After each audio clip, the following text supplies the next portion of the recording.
Boa tarde. Gente, depois de uma apresentação dessa, a responsa é grande, né? Mas eu quero dizer da minha alegria de estar aqui com os irmãos hoje à tarde, agradecer à liderança do Ministério Pais com Arqueiros pelo convite. Eu espero corresponder aí às expectativas também dos irmãos, de forma que a gente consiga transmitir algo hoje à tarde. Obrigado, querido. De forma que a gente consiga trazer informações, trazer de alguma forma conhecimento, dialogarmos sobre esse tema tão importante que é a nossa cultura da exposição a telas, né? Particularmente a exposição ao celular. Um professor meu do seminário, ele tinha uma frase da qual eu gosto muito, ao conceituar a igreja de uma forma diferente. Ele dizia que a igreja é uma comunidade aprendente. E essa frase é maravilhosa porque aqui também nós aprendemos, irmãos. E se a gente se lembrar que o Senhor é a sede máxima de todo conhecimento, então, certamente que a igreja tem que ser uma comunidade aprendente. E o Senhor se interessa a que sejamos libertados pelo conhecimento, para que a gente tenha uma vida plena, para que a gente tenha uma vida abundante. Então, vamos conversar a respeito desse tema tão importante, o uso das telas. Aqui eu me refiro às telas dos equipamentos de comunicação e de informação, e em particular, como disse, o celular, até mesmo pela sua prevalência, pela intensidade de uso e por algumas particularidades que em seguida eu já vou mencionar para vocês. Só quero fazer um comentário na fala de apresentação do pastor Estevão, pelas quais palavras agradeço, e há uma reciprocidade, pastor. Em relação ao nosso doutorado, faltam 3 meses, gente, para defender, então eu estou ali na reta final, graças a Deus, dados prontos, né?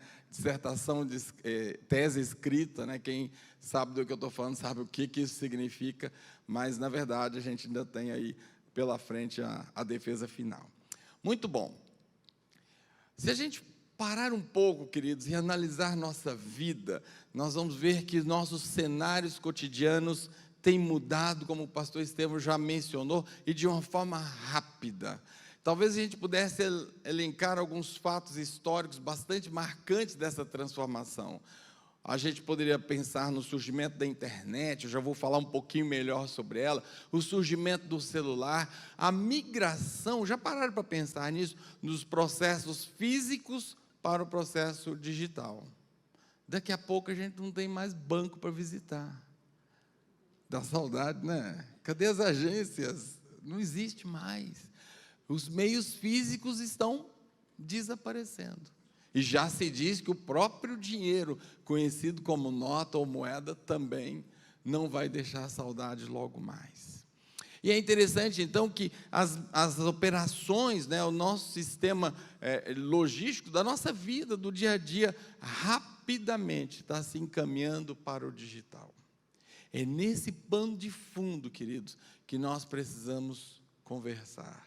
É com esse pano de fundo do qual, quer queiramos ou não, estamos inseridos, que a gente precisa tomar consciência e posicionamento. Principalmente na segunda parte, nós vamos falar um pouquinho sobre isso. Tudo começa nos idos de 1946. Esse trombolho, eu até tenho dele um videozinho, mas a qualidade está tão ruim, porque o vídeo é tão velho, que eu achei que ia dar problema para passar aqui para vocês. Mas esse trombolho, gente, nem sei se eu posso chamar isso de computador.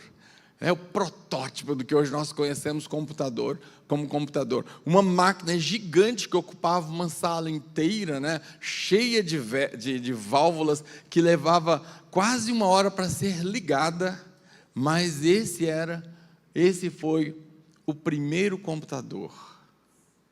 Em latim existe uma expressão que a gente fala organum malo, a origem de todos os males. Foi aí, foi nesse dia, quando iniciaram as operações do famoso ENIAC, que tudo isso que a gente vai descrever hoje começou.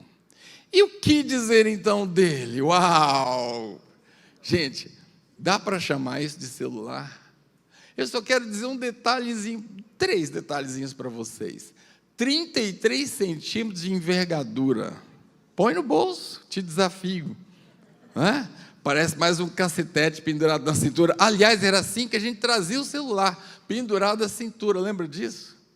Assim que a gente trazia, verdadeira arma, irmãos. Tinha 1,1 quilos de peso. Agora, a autonomia da bateria era espetacular. Viram esse dado? 25 minutos para arriar total a bateria. A contar da carga máxima para arriar total. E nós estamos falando então dos idos de 1973, quando então oficialmente se lança o primeiro celular. E eu tenho certeza que você pode, principalmente assim aqueles meio contemporâneos meus, né? Você pode se lembrar do seu primeiro celular. Gente, meu primeiro celular era um tijolão da Nokia, custou 3 mil. Uma coisa absurda. E assim, você tinha que procurar o lugar, né? Às vezes a gente usava muito o hospital, tinha, esse ponto aqui do hospital onde tem sinal. A gente ficava lá procurando o sinal para comunicar. Essa era a nossa vida com o celular. Como as coisas mudaram. E aqui, quando a gente fala de mudança, a gente não está falando apenas de uma mudança tecnológica, mas vem de carona uma mudança comportamental. Tão sutil, tão lentamente implantada, embora rápida na linha do tempo, que a gente nem para se ver criticamente e para analisar isso. Um outro marco, então, é o surgimento da internet. Aqui nós estamos falando da época da Guerra Fria. Então, eu quero que você imagine esse cenário, né? Aquela coisa da disputa polarizada entre Estados Unidos e União Soviética, o fantasma do comunismo varrendo o mundo. É nesse cenário que surge a internet. A internet surge como uma tentativa de comunicar informações militares entre computadores. Essa era a ideia. Esse, então, é o protótipo da internet. Nós estamos falando ali de 1958. E a rede de computadores assim estabelecida, primeiramente, com 4 computadores, gente. Era a rede de computadores. Chamou-se ARPANET. Né? E olha que fato interessante, né? Entrou em operação em 1969 e a primeira transmissão que se tem notícia no que pode se imaginar algo parecido com a internet era simplesmente transmitir a expressão login. No G, na letra G, o computador travou. Porém, as coisas foram mudando, né? E hoje a gente nem imagina o que se pode fazer através da internet. Então, mais um marco de tudo isso que a gente vai falar. E aí surge, então, o famoso www, que é já chegando nos moldes daquilo que a gente conhece como internet hoje. Também há que se comentar, pessoal, há que se elencar aqui de uma forma bem rápida nesse preâmbulo histórico, o nascimento das redes sociais. Né? Hoje, sem dúvida nenhuma, e eu vou mostrar isso para vocês daqui a pouco, o principal ambiente da internet. As redes sociais, elas têm ali uma proposta teórica em 1920. E em 1920, um escritor estabeleceu que numa comunidade as pessoas que se cercam se conectam em no máximo 6 conexões, em no máximo 6 contatos. E o Dr. Milgram, um psicólogo que surgiu bem posteriormente, ele faz um experimento para demonstrar isso. E fica provado que realmente, mandando cartas aleatórias para os Estados Unidos, na população dos Estados Unidos, ele mostrou que realmente as pessoas se conectam em no máximo 6 contatos. Gente, eu já fiz muita experiência nesse sentido. Você pode escolher quem você quiser, escolhe ser uma pessoa bem difícil, e começa a fazer uma reflexão, em no máximo 6 contatos, você consegue se conectar com essa pessoa. É a base das redes sociais. Como a gente conhece, em 1995 surgiu o Classmates, que a ideia era conectar alunos, e pela primeira vez aparece a figura dos perfis. E eu quero trazer aqui todo um destaque para vocês, pessoal. Isso tem uma implicação histórico-cultural muito importante. Então, pensa que a rede social é uma rede de conexão, mas também é uma rede de perfis. E se é uma rede de perfis, será logo em seguida uma rede de pseudoconexão, visto que muitas vezes você está relacionando com uma pessoa totalmente diferente daquela dona, daquela proprietária do perfil. Isso para não dizer que muitas vezes o mesmo sujeito tem mais de um perfil, o que é um outro problema também. Muito bom. Esse é um relatório bastante extenso, eu trouxe dele algumas telas para ilustrar tudo isso que a gente está falando, muito interessante para a gente pensar sobre os números dessa conectividade, dando agora um salto no tempo e desembarcando nos dias atuais. Eu quero mostrar isso para vocês. Então, a primeira coisa que nos impacta, pessoal, é o número de usuários. Nós já passamos de 5 bilhões numa instância cosmopolita. É muita conexão. E esse número está progressivamente crescendo. Inclusive com crescimento pós-pandemia, o que é bastante interessante da gente notar. Veja você que já passamos da metade da população global conectada. 66% é o que esse último relatório traz de pessoas conectadas à internet. Então, isso é um número realmente assustador. Isso é um assunto que realmente merece uma fala, um momento de espaço, um momento de reflexão como esse que hoje nós estamos tendo. Então, se nós pensarmos em termos de população, veja, os números são extremamente assustadores, né? 66% dessas populações conectadas e quase 70% proprietárias de celulares. Olha o crescendo, se a gente coloca na linha do tempo, não vamos muito distante não, fazendo um retrato de 24 anos. Observe, gente, a progressão assustadora, impressionante que esses números têm. Aqui a gente está cruzando um dado de uso ou de conectados às redes sociais. Então, o crescimento realmente é impressionante. Eu falo sempre, essa é uma temática para a qual a sociedade em algum momento vai precisar parar e olhar à luz de tudo que a gente vai apresentar e discutir hoje. Muito bom. Aí está mais uma proposta mostrando o número de dispositivos conectados, né? E vejam vocês um recorte de 2022 para cá, como esses números são progressivamente exorbitantes. É impressionante realmente o quanto esses números estão em acelerado, né? Como essa prevalência de conexão, de uso do celular, de presença nas redes sociais, é realmente impactante. Nesse gráfico, nós temos a quantidade de tempo, e aqui é o primeiro dado que, de fato, eu quero chamar a sua atenção. Observe, pessoal, o tempo que se gasta com a conexão em mídias sociais. E perceberam que onde nós estamos? Quero chamar a sua atenção, olha onde nós estamos. Uma das maiores presenças em termos de conexão por hora. E agora, e logo mais a gente vai pensar que o tempo é indivisível. O tempo é um bem, embora extremamente democrático, todos nós recebemos hoje 24 horas para viver. O que nós escolhemos fazer nessas 24 horas não dá para ter duplicidade. Não dá para, ao mesmo tempo, eu estar presente na rede social, mas também estar estudando. Não dá para eu ter uma presença na rede social e, ao mesmo tempo, estar curtindo com a minha família. Essa é uma escolha de tempo importante.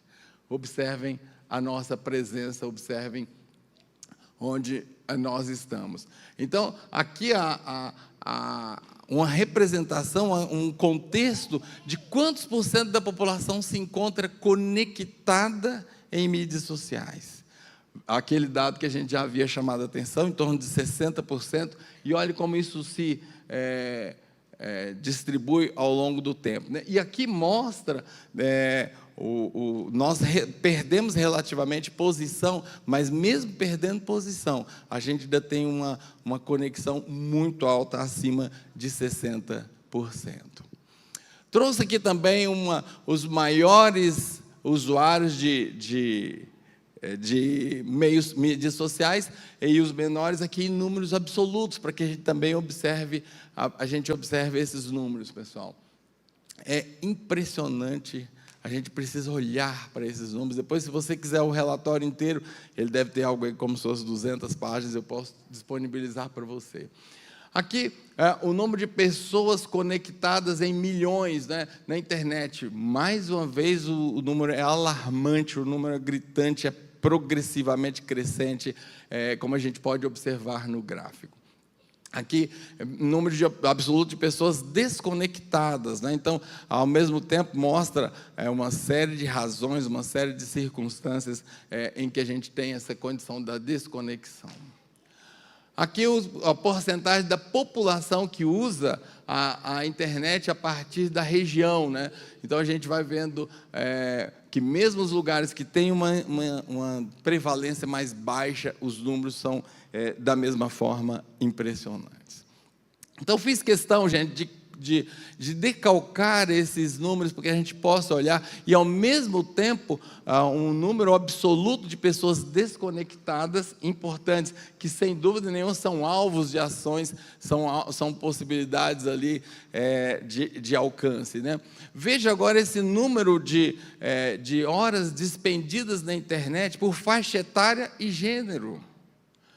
Impressionante. E aqui, para nosso interesse hoje, né, a gente está falando um seminário de paz, essencialmente, embora eu sempre digo que isso é uma temática que nos importa a todos, mas observem, gente, como é sério para o jovem, né? A conexão, o tempo gasto, o tempo exposto na internet, leia-se já de pronto, o tempo diante de telas é realmente um dado importante. Muito bom.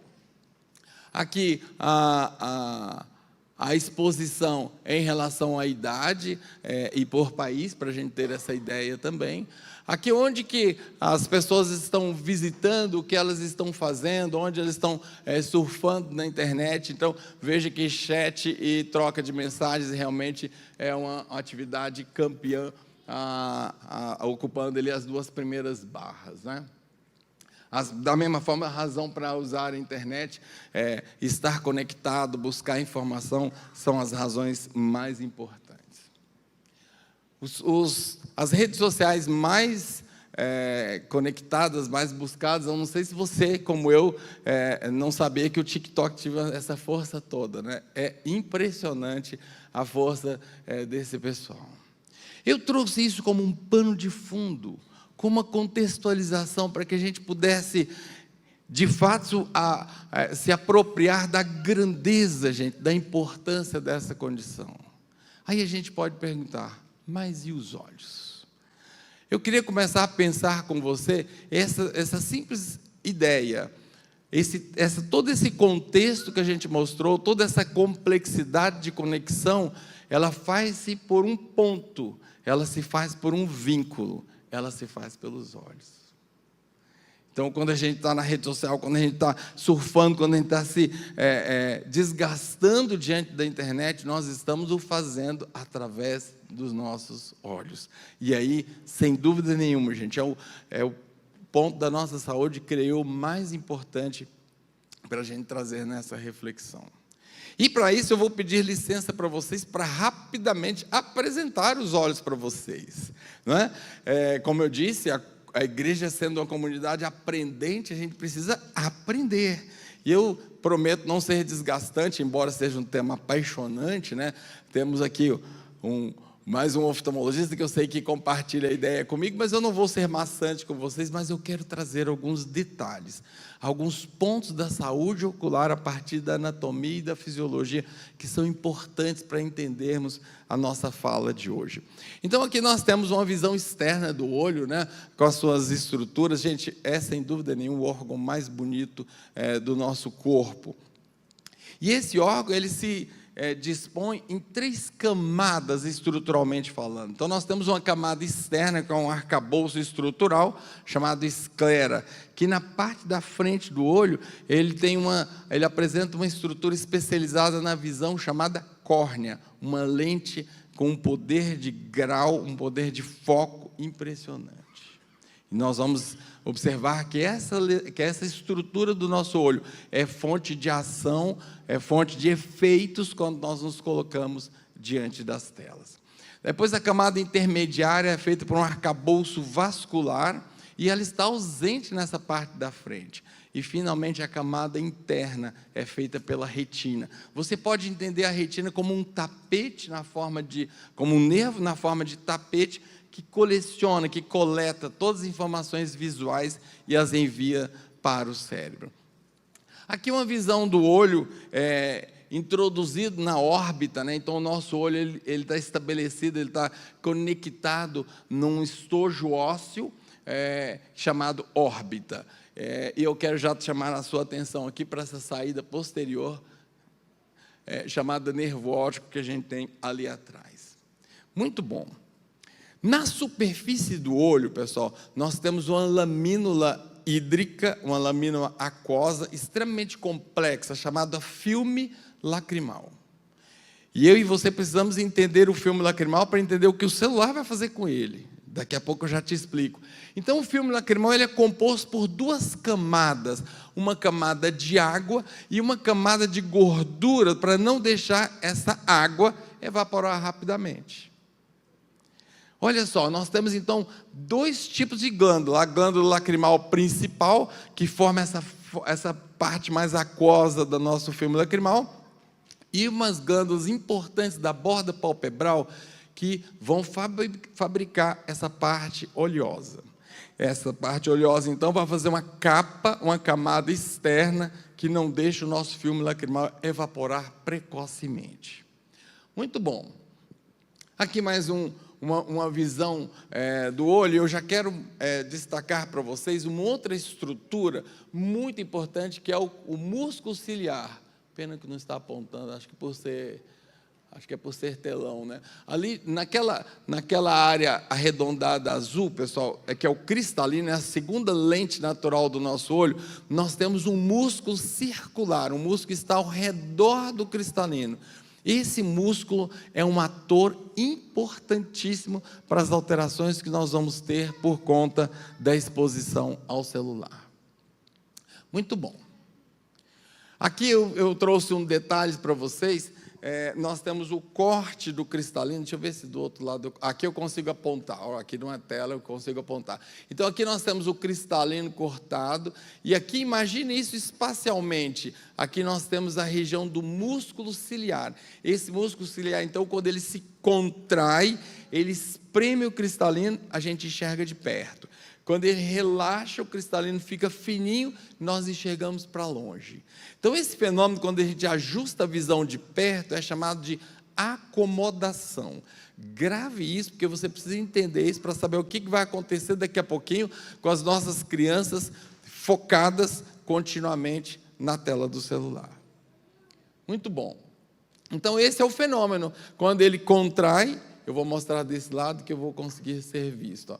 Quando ele contrai, ele fica fininho. Quando ele contrai, ele fica alargado, né? E quando ele relaxa, ele fica fininho. Porque o músculo ciliar ele contrai pelo diâmetro, pela circunferência do cristalino. Então, quando ele fica alargado, nós vemos de perto. Quando ele fica fininho, a gente enxerga para longe. Tá? Muito bom. Finalmente, pessoal, essa é a estrutura do fundo do olho, né? Na minha opinião, uma das imagens mais lindas do nosso olho. Aqui nós temos, nesse meiozinho aqui, ó, essa bolinha branca é o nervo óptico, toda essa área rósea é a retina, e aqui nós temos um pontinho mais escuro, que aqui dá para ver melhor. Esse pontinho mais escuro é a mácula, e o pontinho no centro da mácula é a nossa fóvea. Também eu quero que você se atente para essa região, porque tem coisa para te contar sobre isso, sobre essa região de muita importância. Muito bom. Aqui, só para a gente comentar, um outro músculo que está envolvido também com a exposição do celular, que é o músculo que faz contrair a pupila. Tem algumas pesquisas hoje dando bastante ênfase ao papel desse músculo, né? Na verdade, nós temos um músculo que dilata a íris, esse parece não ter tanta relação com a exposição às telas, e um músculo que contrai a nossa íris. Muito bom. Também vale a pena ainda nesse preâmbulo, já estou finalizando essa parte mais introdutória para você entender o que eu quero te contar, eu preciso que a gente reflita um pouquinho, né? Eu brinco que é a pergunta que vale 1 milhão. O que é enxergar? Já parou para pensar? O que é enxergar? Que coisa complexa, né? A gente sabe por experiência, mas se a gente para conceituar, que negocinho difícil, né? Enxergar é enxergar. Enxergar é ver, não é? A gente poderia pensar em coisas do tipo assim. Mas, na verdade, gente, enxergar é um dos mais complexos fenômenos do corpo humano. Tem um pesquisador que ele disse assim que, guardadas as devidas proporções, o olho é cerca de 7 a 10 vezes mais complexo do que o próprio cérebro. E não há nisso exagero algum. Então, a visão é um processo extremamente complexo, envolvendo aspectos afinal é biológico, psico e sociais. Vou rapidamente falar para você de um aspecto psicossocial que você vai achar interessante. Lembra daquela historinha da cor do vestido, que há uns anos atrás passou pelos nossos celulares, né? E a gente ficava lá brigando, qual é a cor do vestido? As cores, gente, é a coisa mais social que existe na visão. Sabe por quê? Nenhum de nós aqui sabemos como o outro enxerga uma determinada cor. Não temos a menor ideia. Agora, olha o papel social que interessante. A gente ensina nosso filhinho assim, ô filho, quando você olhar para essa cor aqui, chame de preto. Eu não tenho a menor ideia como você está vendo, tá, filho? Mas toda vez que você que olhar para isso aqui, chame de cor preta. Tá bom, papai. E ele vai ensinar para o filho dele. Isso permite uma vida de relação, gente. Então, eu não tenho a menor noção como você enxerga, você não tem a menor noção como eu enxergo, mas nós nos relacionamos socialmente porque nós chamamos isso aqui de preto. É só um pequeno exemplo de como isso é complexo. Então, a visão certamente que é muito mais do que eu e o Dr. Gerson medimos no consultório em relação à visão de um determinado paciente. Muito bom. Do ponto de vista clínico, né, fazendo aqui uma visão reducionista, só pensando no consultório, enxergar é ver 2 pontos distintos do espaço como tal. Eu sempre gosto de dar meus exemplos, né? Imagina você numa daquelas estradas bem retas de Minas. Minas é cheio de estradas retas, né? Você está domingão, assim, passeando, e você olha no horizonte da estrada e vê um ponto. Será um boi no meio da pista? Será uma viatura policial fazendo uma barreira? Você não sabe o que é. Um pouco mais perto você percebe que na verdade não é um ponto, são 2 pontos. E agora um pouquinho mais próximo você percebe 2 coroas viajando nas suas Harley Davidson. Naquele momento que você viu 2, você enxergou. Enquanto você via um, estava fora da sua zona de visão. Isso do ponto de vista clínico é enxergar. E nós usamos essa tabela, pessoal. Essa tabela é uma tabela relativamente simples, a partir de uma descoberta extraordinária para a época, os estudos de Snell, que permite que a gente gradue o quanto nós conseguimos enxergar. E lembre-se, tudo isso eu estou te fazendo um pano de fundo para chegar no teu celular. Nós vamos conseguir. Muito bom. Então, pessoal, nós vamos ter, a partir disso, nós vamos ter os chamados erros refracionais. Deixa eu tentar explicar isso para você. Quando nós olhamos um objeto qualquer, quando nós miramos um objeto, ele forma uma imagem nítida na nossa retina. Então, ele precisa coincidir perfeitamente com a nossa retina. Quando isso acontece, nós chamamos de emetropia. Não tem grau. O sujeito tem uma visão perfeita. Agora, se a imagem desse objeto enxergado se formar antes da retina, nós somos míopes. Se formar depois da retina, hipermétropes. Se o mais infeliz dos sistemas fizer com que uma parte da imagem fique antes, uma parte da imagem fique depois, outra parte da imagem fique sobre a retina, isso se chama astigmatismo. A maior parte dos astigmatismos é resultado de uma ondulação na nossa córnea. Em vez de a córnea ser redondinha, ser esférica, ela é ondulada. A gente pode imaginar, então, essa ondulação como se fosse a lombada da rua. E aí a gente toma emprestado, pessoal, os eixos lá da geometria para localizar essa lombada. Aí você vai olhar na sua prescrição, você vai lá ver assim, eixo a 180 quer dizer que é horizontal, eixo a 90 quer dizer que é vertical, 45 inclinado para um lado, 135 para o outro. Isso significa o eixo da sua prescrição. Isso é o astigmatismo. Então, esses são os erros refracionais. E nós vamos ter um outro erro refracional especial que vai nos aparecer a partir dos 40 anos. Já viu aquelas pessoas assim, que dão aquela esticada, né? A gente brinca que visita o ortopedista, não é? Dá aquela esticada porque não está conseguindo ler a Bíblia, vem aqui na igreja, não consegue ler a Bíblia na hora que o pastor manda abrir, né? Não, mentira, tem que ler a Bíblia em casa, né, gente? Isso é presbiopia. Então, essa dificuldade de foco para perto chama presbiopia. Pessoal, todos esses problemas vão sofrer impacto com o uso do celular. Eu vou mostrar isso para vocês. Muito bom. Quando nós falamos em enxergar, nós precisamos pensar na luz. E olha que curiosidade, pessoal. Nós temos várias bandas da luz, né? Então, a gente vai dizer que a luz é espectral. A gente só enxerga, pessoal, uma porção pequenininha. A gente só enxerga essa janelinha aqui, ó, de 400 a 700 nanômetros. Menos do que 700 não enxergamos, menos de 400, perdão, não enxergamos, mais do que 700 também não enxergamos. Então, a gente tem uma banda, uma série de espectros que a gente não vê. Raios gama, raio-x, ultravioleta, fazem parte do espectro da luz, mas nós não enxergamos. Então, a fatia de luz que nós enxergamos é bem pequenininha, tá? Muito bom. E dentro dessa faixa visível, que eu coloquei ali aumentada para você entender, tem outra subfaixa, que ela será muito importante para a nossa fala hoje. É a famosa luz azul. A luz azul, então, é uma bandinha de 400 a 450 nanômetros. Ligada, claro, como o nome diz, à cor azul. E eu quero dizer para você que o celular não é o emissário exclusivo dessa luz, nem mesmo os dispositivos eletrônicos. Nossa iluminação artificial tem luz azul, só que ela se torna importante pelo quanto nós nos expomos. E as pesquisas mostram, pessoal, essa luz está relacionada a uma problemática incrível, impressionante em relação à nossa visão, e eu quero mostrar isso para você hoje. Essa foi a nossa pesquisa, né? Eu tive o prazer de participar de uma pesquisa que é uma cooperação entre uma universidade canadense e a PUC. Então, era uma amostragem muito, muito grande de pacientes, vários pesquisadores, psicólogos, nutricionistas, oftalmo, assistente social, envolvidos no estudo de várias facetas em relação a estudantes de graduação expostos a telas.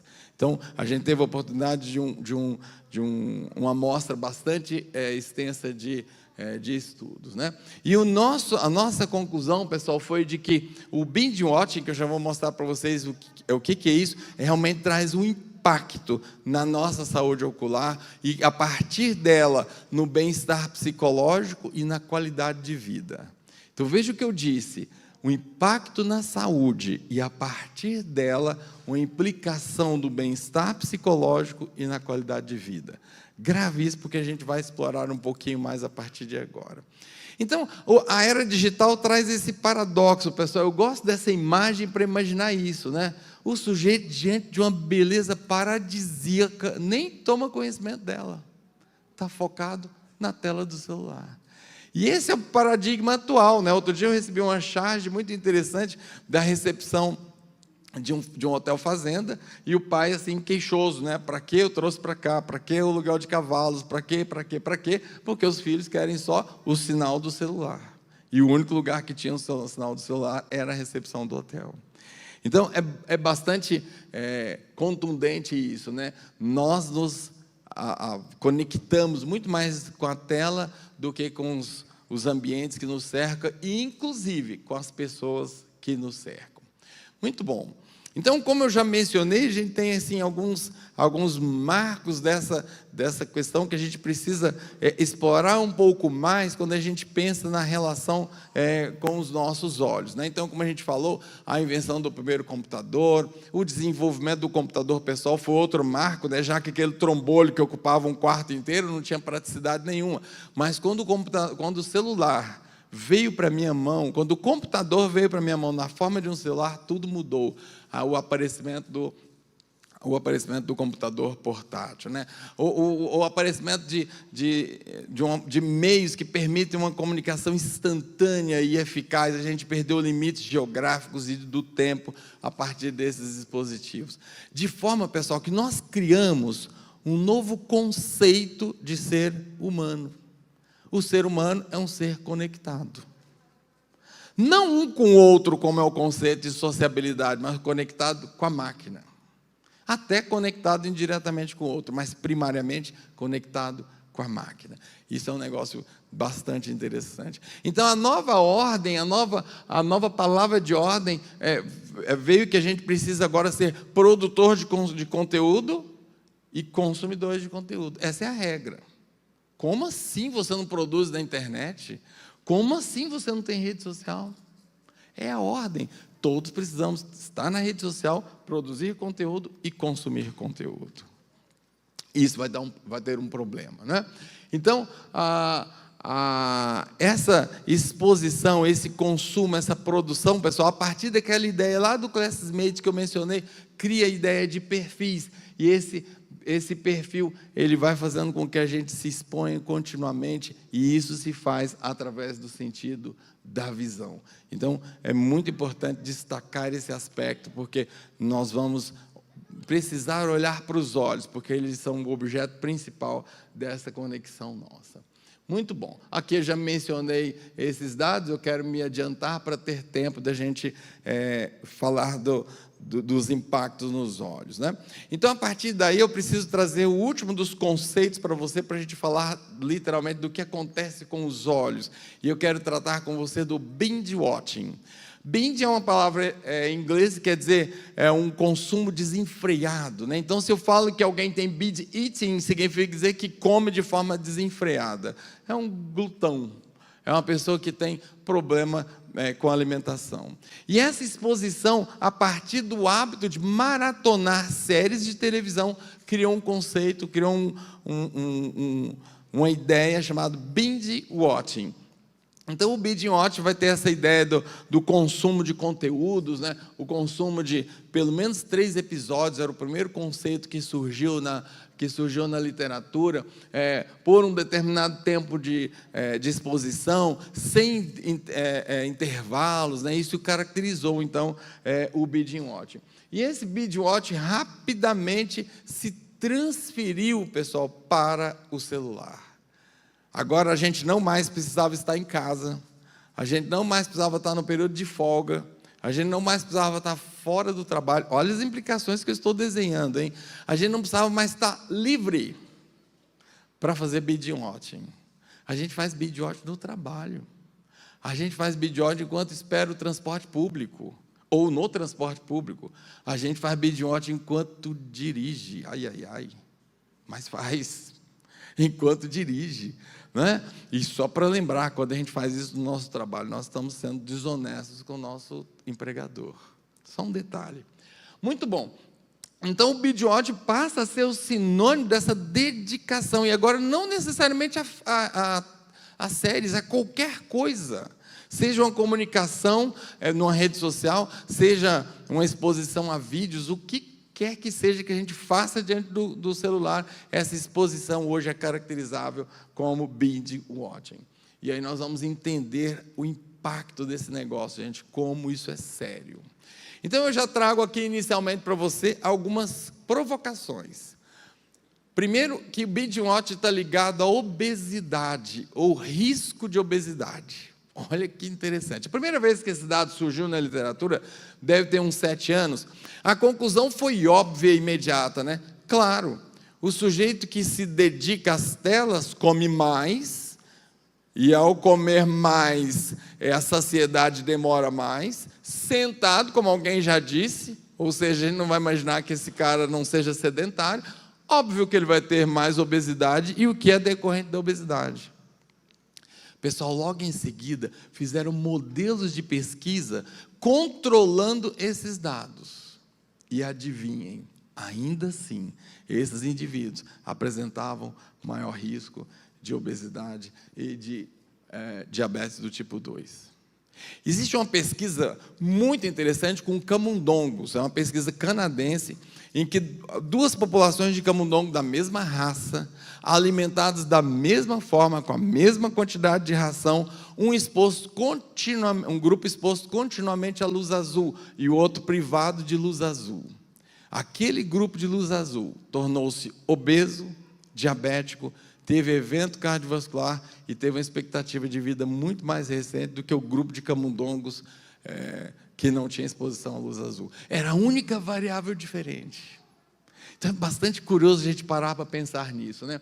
Síndrome metabólica. A síndrome metabólica é um desarranjo metabólico do nosso corpo, particularmente a partir dessas duas primeiras condições: obesidade, diabetes, dislipidemia, que é o desarranjo das gorduras do sangue, e hipertensão. A partir daí, o pacote vem com aumento de risco de infarto miocárdico, aumento de risco de derrame cerebral. Então, sem errar, você pode dizer assim que dedicar-se às telas exaustivamente, em excesso, aumenta o seu risco de infarto. É verdade. Aliás, já existe trabalhos especificamente mostrando isso. Aumenta o seu risco de acidente vascular encefálico. Positivo, aumenta mesmo. Isso, pelo efeito inerente. Claro que se a gente somar os demais aspectos que a gente lembrou, né, gente? Sedentarismo, o hábito alimentar ruim, esse cenário vai piorar grandemente. Muito bom. É importante mencionar também as alterações do esqueleto axial, principalmente a cifose, a condição corcunda. E aí não é exatamente, ou não parece ser exatamente um efeito diretamente do dispositivo, mas a postura como a gente fica diante daquele dispositivo. O editor do Times chamou de a geração dos cabeça baixa. E é verdade. No Japão existe um trabalho, pessoal, mostrando que usar o celular em via pública tornou-se fator de risco para atropelamento. Porque o indivíduo abaixa a cabeça e vai. Como assim? Na rua. Não é? Acabei de mencionar que a gente não, porque aqui ninguém vai fazer isso, né? Em outros lugares muito distantes, longínquos, pessoas fazem binge watch com o celular enquanto dirigem. Né? A gente precisa pensar sobre isso, gente. E na vida emocional? Olha que interessante, pessoal. O comportamento de binge watching, essa dedicação exaustiva às telas, traz impacto à nossa saúde emocional. E a gente, principalmente na segunda palestra, vai abordar bastante isso. Sintomas depressivos, seja pelo decorrente do uso ou da falta de uso, e aqui eu já quero me antecipar de uma fala que a gente vai ter logo em seguida. A Aninha também vai mencionar a falta da conectividade, o desuso agudo do celular, dá problema, a gente fica deprimido por conta disso. Não é? Muito bom. Ansiedade, alterações de sono. Aqui a alteração de sono tem duas razões, pessoal. A luz azul, metabolicamente, eu não quero ficar incomodando vocês com o mecanismo, mas entendam isso, o uso da luz azul mexe com a circuitaria do sono, e é inibitória do sono. Mas não é apenas isso, é também a condição psicológica, emocional que se vai se formando pelo uso desses dispositivos. Alterações de sono. Muito bom. O mau gerenciamento de emoções. Então, o indivíduo agressivo, irritadiço, que não sabe gerir bem suas próprias emoções, por conta de binge watch, por conta dessa dedicação às telas. E a saúde ocular? O que a gente pode dizer, né, gente? Em primeiro lugar, os dois sintomas mais comuns, eu vou explorar um pouquinho isso com você, os dois sintomas mais comuns, baixa visão e dor ocular. E é bastante complexo a gente entender a gênese desses dois sintomas tão prevalentes, tão frequentes no usuário de telas. Além disso, gente, erros de refração, aqueles que eu mencionava lá.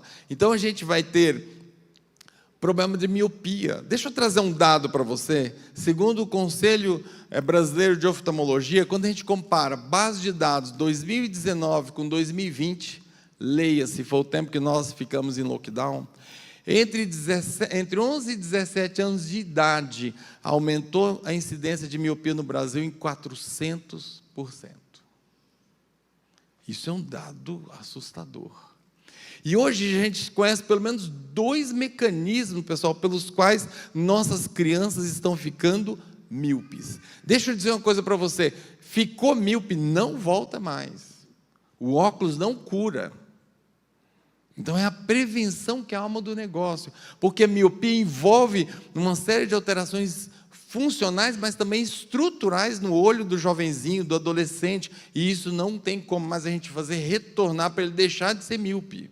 No máximo a gente consegue, tenta pelo menos, controlar a progressão do grau. Sabe quais são os 2 mecanismos? Lembra do músculo ciliar? Aquele músculo que contraía para que a gente visse de perto? Pois é. Quando as crianças se expõem, adolescentes, se expõem demasiadamente na frente das telas, há uma contração mantida e sustentada desse músculo. Essa contração, ela traz uma série de alterações no olho, e associado a isso, a luz azul faz um processo inflamatório que parece, abre aspas, amolece as estruturas, o arcabouço do olho, sabe? Então, aquela contração mantida do corpo ciliar, porque afinal, foco de perto, porque não sai da tela, ao mesmo tempo, essa maleabilidade da estrutura do olho, o olho vai se alongando. Vou só trazer um dado para vocês, cada alongamento dessa desproporção, 1 milímetro do alongamento do olho gera 3 graus de miopia. Só para você ter uma ideia como isso é delicado, como a gente realmente não pode, é a fala da Aninha daqui a pouco, soltar na mão das nossas crianças e usar aquilo como se fosse uma babá eletrônica. Cuida do meu filho para mim, que eu preciso ficar livre e fazer as minhas coisas. É isso que a gente faz hoje. E a síndrome, pessoal, da tensão ocular digital ou fadiga do computador. Deixa eu trazer um dado para você. 100% dos pacientes usuários de tela terão essa síndrome. 100%. O que vai variar é a intensidade, de acordo com aspectos constitucionais e tempo de uso.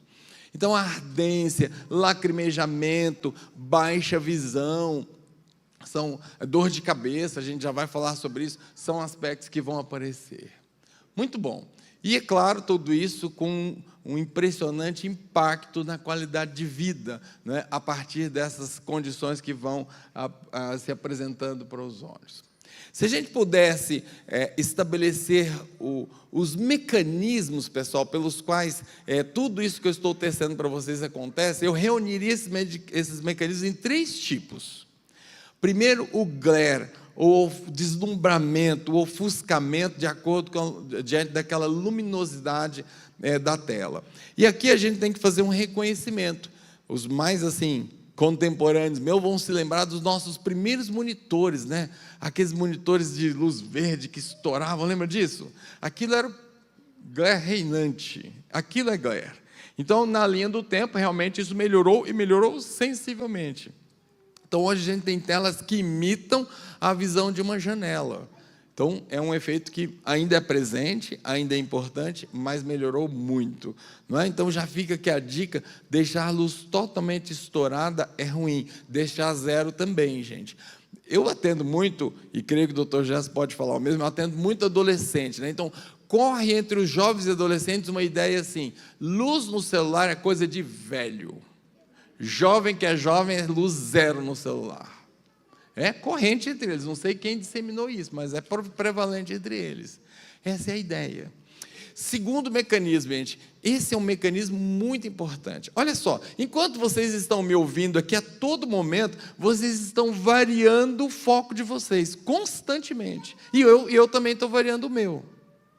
Então a gente olha longe, olha perto, olha meia distância, volta a olhar longe, volta a olhar perto, toma nota de alguma coisa, observa na tela do celular para tirar foto. Está variando constantemente o foco de fixação da visão. Como é que é na tela? Continuamente foco fixo, 10 minutos, 1 hora, 2 horas. E há 2 semanas eu atendi uma mãe que diz assim: doutor, o que eu faço? Se eu não levo comida para o meu filho, ele fica 16, 18 horas na tela. Minha resposta, adivinha qual foi? Não leva. Mas ele vai morrer. Não vai, minha senhora, não vai morrer, pode ter certeza. A senhora está piorando o seu filho achando que está ajudando. 16 horas, gente, continuamente. Aí o que o músculo ciliar faz? Entra em contratura, e ele não está sozinho. A gente vai falar de outros músculos que também participam desse processo. E aí a vedete, pessoal, o grande elemento que hoje é, sem dúvida nenhuma, considerado o principal fator dos malefícios diante das telas, a luz azul. A luz azul, cada vez mais a gente descobre, cada vez mais publicações surgem, trazendo impacto, trazendo efeitos inimagináveis em relação à sua atuação nos olhos e a partir dos olhos. Muito bom.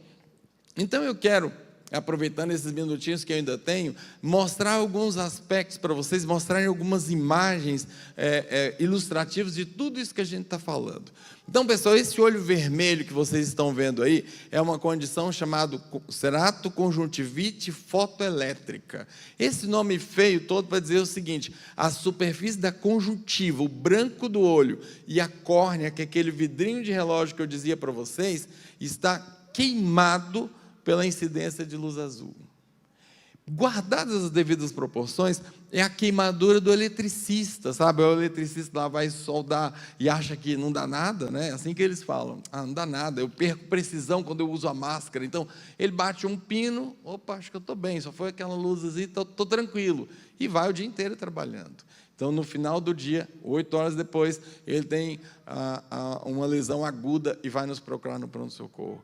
Então, guardadas as devidas proporções, nós vamos ter, inclusive nos nossos filhos, por exposição exagerada, por exposição continuada, uma queimadura de superfície chamada ceratoconjuntivite fotoelétrica. E eu já quero aproveitar essa condição e dizer para você que o filme lacrimal é a primeira vítima da luz azul. E aqui parece haver 2 problemas. O primeiro, que ao fixar continuamente diante das telas, nós involuntariamente piscamos menos. E um dos mecanismos mais importantes para renovar o nosso filme lacrimal, aquela película hídrica que eu descrevi para vocês, é piscar.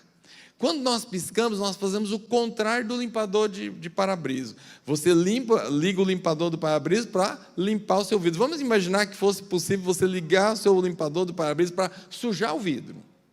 É o que é essa, abre aspas, sujeira da superfície ocular, que é a renovação do filme lacrimal. Então a gente pisca menos, renova menos. E deixa eu dizer uma coisa para vocês: quando eu renovo menos meu filme lacrimal, eu estou expondo mais minha superfície corneana para sofrer aquela queimadura que eu mostrei para vocês. Mas não é só. A luz azul, pessoal, por um complexo mecanismo, ela vai lá lesionar um receptor na córnea chamado receptor vaniloide. Eu prometi para vocês que não ia trazer nomes chatos para não enfadar vocês, mas isso é importante. Esses receptores vaniloides vão ser alterados, vão formar uma substância chamada radical livre, e agora uma regulação fina desse filme lacrimal vai se perder. Porém, o problema não para aí. Lembra das glândulas de Meibômio? Hoje a gente sabe que existe uma ação direta sobre as glândulas de Meibômio, que uma vez afetadas, não vão produzir uma camada lipídica adequada. Agora a gente tem 2 problemas com um efeito empeorado. Olho seco. Estima-se, gente, que o usuário de tela de 4 horas por dia, 85% tem algum nível de olho seco. É muito comum. Muito comum, até um determinado ponto, certamente reversível. A se manter a exposição, a gente vai ter sequelas. Deixa eu caminhar. Então, aqui nós temos, gente, nessa imagem, a gente tem uma forma de blefarite. Essa parece não estar tão relacionada com o uso do computador. E aqui nós temos uma inflamação daquelas glândulas que eu falei para vocês. Acho que eu perdi aqui. É uma inflamação daquelas glândulas que eu falei para vocês. Aqui, inclusive, com uma expressão purulenta, com a drenagem purulenta dessas glândulas. Aqui elas perderam totalmente a sua função de produção lipídica. São essas glândulas, para você entender, ela fica imediatamente atrás da sua linha dos cílios. Elas são diretamente agredidas pela presença da luz azul. E isso é um conhecimento, pessoal, relativamente novo, relativamente recente. Então, aqui está uma exemplificação do olho seco, né? Essa aqui é a forma aquosa do olho seco. Sobre essa, ainda se tem dúvida se a luz azul tem uma ação tão intensa quanto na disfunção meibomiana. Mas, de qualquer forma, aqui está um teste que a gente faz no consultório para medir o quanto de umedecimento essa tira é feita, e se há um umedecimento não acontece em pelo menos 25 milímetros, a gente sabe que tem algum nível de olho seco. Muito bom. Existe uma dor de cabeça específica chamada astenopia. A astenopia, pessoal, é um grupo de dor de cabeça que aparece pela fixação prolongada. Houve um tempo em que se pensava que o músculo ciliar tivesse culpa na história. Hoje a gente sabe que não. É a musculatura da face e dois músculozinhos que a gente tem ao redor do olho, o reto lateral e o reto medial, que estão envolvidos. Eles também vão ter contraturas e contraturas dolorosas. Então, é aquela história assim, a hora que fixa de perto, está com dor de cabeça, dá aquela dor de cabeça em peso, normalmente com um componente retroocular lá atrás do olho, é o quadro chamado astenopia. A astenopia pode ser a manifestação primeira daquela síndrome do computador que eu disse para vocês há pouco. Muito bom. A migrânia ou enxaqueca, a gente conhece alguns mecanismos, inclusive relacionados à luz azul. Eu só trago aqui para lembrar para vocês, coitado do gatinho, ou melhor, da gatinha, já que é comum nas mulheres. E aqui nós temos as 4 fases clássicas da enxaqueca, não é? E parece que a exposição ao computador faz um agravamento desse quadro. A gente tem os sintomas premonitórios, que normalmente são olfativos, então o indivíduo sente o cheiro, vai incitar aquela dor. A aura, que são sintomas visuais, a crise propriamente dita e a fase de resolução. Muito bom.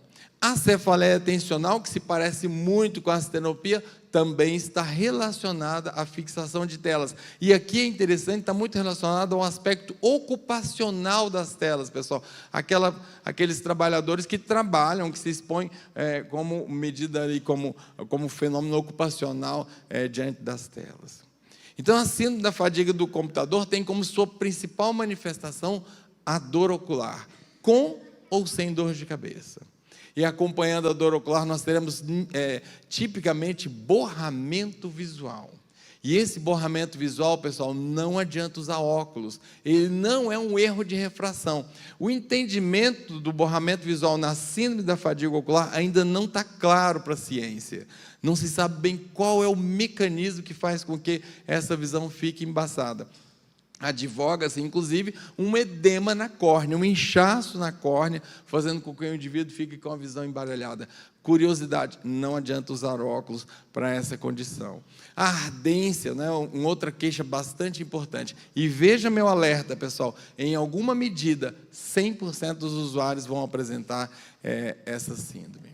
Os erros refracionais nós já mencionamos, né? Eu só quero mencionar algo que eu esqueci, falar da progressão da presbiopia. Isso também já é fato bem determinado cientificamente. A gente sabe, pessoal, que a gente vai começar a ter problema de perto aos 40 anos. Eu brinco que eu me examino todos os dias, já me examinei hoje, né? Então não foi ainda hoje. Mas a partir dos 40 anos, a qualquer momento, a gente entra na fila, né, dos que têm dificuldade de perto. Curiosamente, essa condição vai evoluir por 20 anos, sendo máxima por volta dos 60 anos de idade. Focar com luz baixa foi um trabalho publicado na Academia Americana de Oftalmologia alguns anos atrás, está bem determinado como um fator que acelera essa instalação. E agora a gente sabe que o uso excessivo de telas também o seu mecanismo, provavelmente uma inflamação do próprio músculo ciliar, induzida pela luz azul e por aquela contração, ou aquele chamamento da contração que a gente mencionou para vocês. As doenças de superfície ocular, pessoal, outro problema que vai aparecer com o uso de telas. Aqui eu trouxe 3 slides com a sua importância. O primeiro, essa condição aqui, ó, é uma pinguécula, é uma das inflamações de superfície mais comumente relacionadas à incidência da luz azul. Principalmente quando o indivíduo tem uma expressão de um gene chamado P53. Então, essa condição, essa estrutura, ela pode se formar pela exposição às telas, ou ela pode se inflamar, sendo prévia à exposição às telas. Então, é uma causa bastante comum de incômodo, de ardência, de sensação de corpo estranho e, claro, de chateação estética, né? Porque o indivíduo, quando se olha no espelho, fica realmente bastante chateado. Também o pterígio, essa condição aqui, que a gente tem essa lâmina triangular tendendo a cobrir a menina do olho, elas também hoje já está bem relacionada com a exposição a telas, talvez não na sua gênese, mas no seu empeoramento. Essa condição também eu trago, pessoal, para deixar claro para vocês que isso não é catarata. É muito comum a confusão com catarata, né? A catarata, aquela pele, não, essa pele é o pterígio.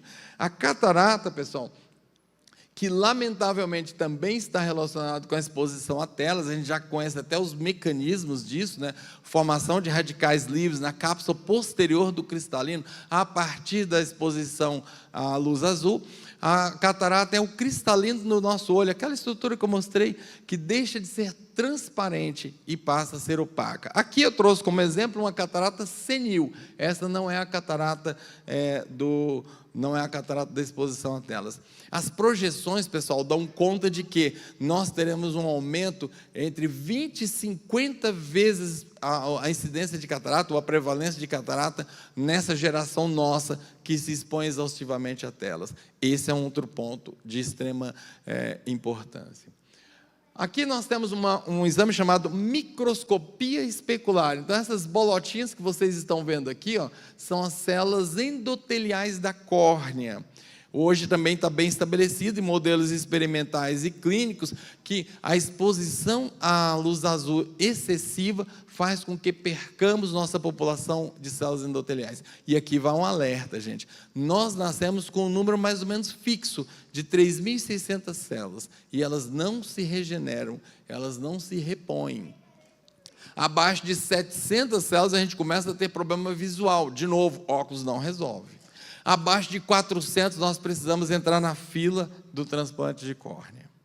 Então isso é um outro alerta que deve ficar, e é um conhecimento também bem recente. As publicações que dão conta de apoptose. A apoptose é a morte precoce, a morte não esperada de células endoteliais por conta de exposição à luz azul, é bem recente.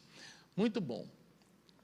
E aqui nós temos, mais uma vez, um fundo de olho, né? Sou apaixonado por essa imagem. Aqui é um fundo de olho normal, para mostrar para vocês algumas alterações que hoje já se relacionam, talvez como um mecanismo de piora, talvez como um mecanismo de gênese. Aqui nós temos 2 problemas. Ó, lembra que eu falei para vocês gravarem aquela região central da retina?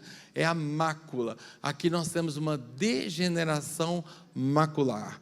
Espera-se, pessoal, projeta-se uma piora impressionante dos números de pacientes portadores da chamada degeneração macular. Essa população, essa geração que hoje é jovem e se expõe às telas, espera-se que aos 60 anos, aos 50 anos, tenha uma prevalência muito grande de degeneração macular. É uma condição incapacitante da visão para a qual não tem tratamento efetivo.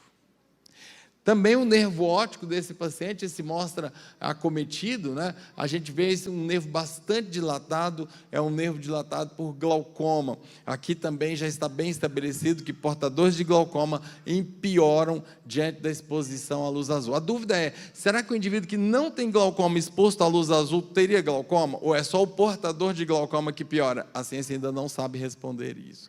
Aqui um zoom da lesão glaucomatosa, então vocês observam, o nervo óptico virou uma verdadeira panela, né, gente? A visão desse paciente é uma visão bem baixa. Aqui mais um quadro de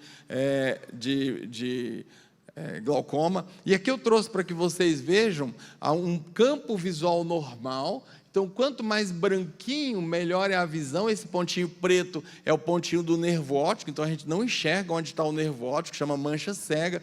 Observe o que o glaucoma vai fazer com a visão do indivíduo. Aqui a gente tem o chamado escotomo arqueado, né? Então, uma banda do campo visual já não funciona mais. E esse paciente, então, vai rapidamente evoluir para a perda do campo visual, e a gente vai dizer que ele vai ficar como quem olha por um buraquinho de fechadura, campo tubular. É a via final comum, é o desfecho do glaucoma, né? Então, de novo, a gente não sabe, já sabe que existe participação, já sabe que existe uma relação, mas a gente não conhece bem ainda os detalhes. Se, por exemplo, uma exposição de luz azul sozinha seria capaz de fazer isso, ou é sempre num paciente já portador de glaucoma, ou quem sabe predisposto a tal. Aqui uma degeneração macular, pessoal, é um daqueles casos que eu mostrava, que eu comentava para vocês, inclusive com uma hemorragia pré-retiniana aqui. Aqui nós temos um exame muito importante na prática clínica chamado tomografia de coerência óptica. Só quero que vocês reconheçam esse baixio. Esse baixio é a mácula vista de perfil. A mácula é aquela região nobre da visão que eu mostrei para vocês. Olha o que vai acontecer, pessoal. Olha a distorção desta mácula, né? Então, é disso que a gente está falando, do avançar dessa doença, para a qual não tem tratamento, que a luz azul pode ser um belo contribuinte. Muito bom.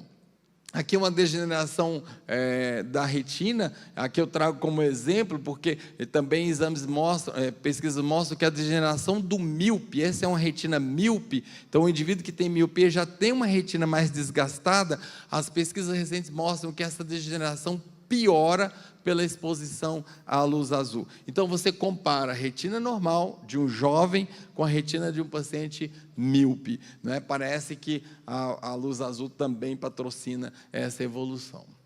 E, finalmente, eu sei que principalmente minhas amigas mulheres, né, vão se interessar muito por essa informação. Outro dado novo, a pele da pálpebra, pessoal, é a pele mais fina que nós temos no corpo, é a pele mais delicada. Hoje, a blefarocálase, que é o excesso de pele na pálpebra, e as bolsas palpebrais estão relacionadas também a uma exposição de luz azul. É a primeira vez que o aspecto estético apareceu relacionado à luz azul dos dispositivos. Parece que é uma ação local, uma ação direta, inflamatória, fazendo com que esse tecido seja um tecido mais afrouxado, fazendo com que ele seja mais infiltrado e, portanto, mais pitótico, mais sobressalente, como vocês veem nessa imagem.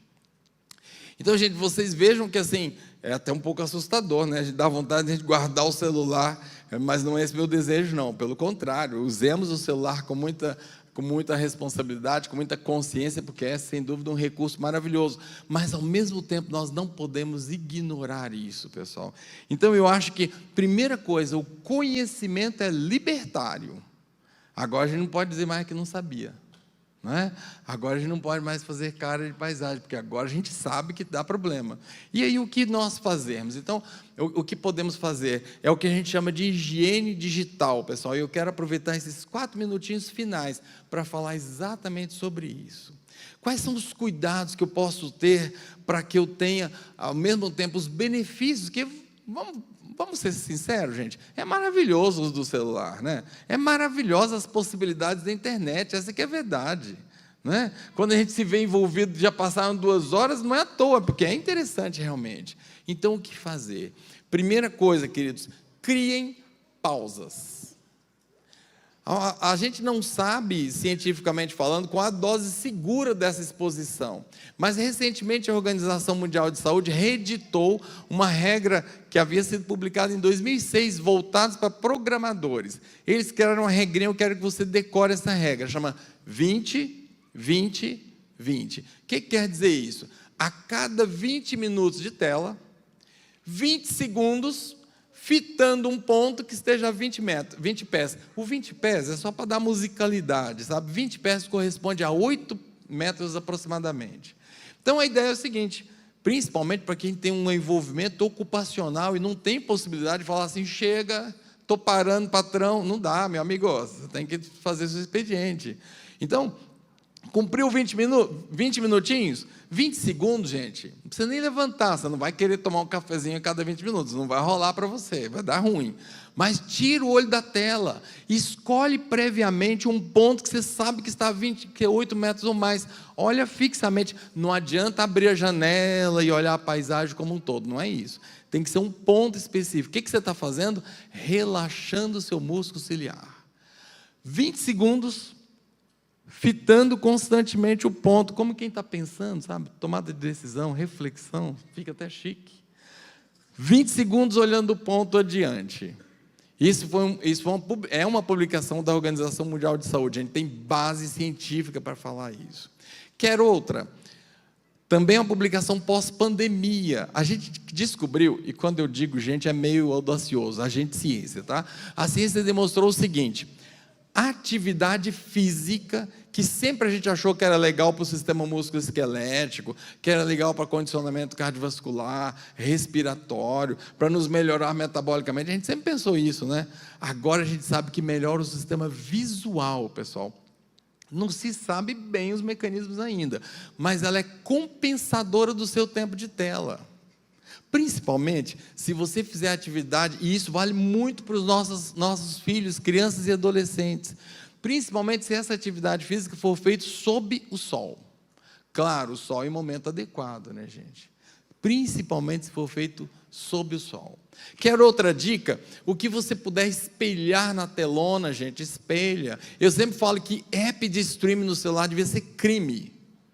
Não para nós que instalamos, porque alguém fez, né? Devia ser crime para o desenvolvedor, porque já me induz a assistir série no celular. Não, põe na telona, já compartilha com a família, pai já fica de olho no que o filho está assistindo, diferente daqui na telinha, você fica esperto, o que ele está assistindo, não é? Então compartilha, espelha numa tela maior.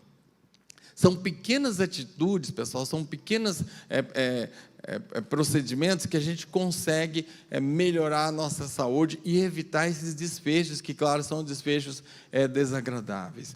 E mais do que isso, agora deixando um recado final, não desprezem o relacional concreto em nome do relacional físico virtual. Eu acho que essa é uma mensagem importante da gente colocar hoje também, pessoal. Tá?